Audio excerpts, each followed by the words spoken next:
নারীদের জীবন কখনো মসৃণ হয় না। এ জীবনের পরতে পরতে বন্ধুরতা। কেউ আপনার ইচ্ছে অনিচ্ছার মূল্য দিবে না। আপনার জায়গা আপনাকেই করে নিতে হবে, হয় বুদ্ধি দিয়ে, না হয় বিচক্ষণতা দিয়ে। কারণ অধিকাংশ পুরুষ তো নারীদের মানুষই মনে করে না। একদিন এত মেজাজ খারাপ হলো যখন শুনলাম একটা দাওয়াতে সবার পরিবার ছিল। বাচ্চার বাবা কখনো ওদেরকে নিয়ে কোথাও যায় না, কখনো যাবেও না। প্রতি সপ্তাহে ২-৪টা দাওয়াত থাকে। দুপুরবেলা বেশিরভাগ সময়ই তিনি বাইরেই খান।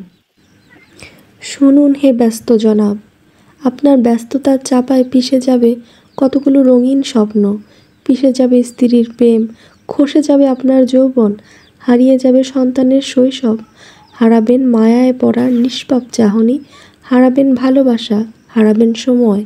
তাই সময় থাকতে সচেতন হন।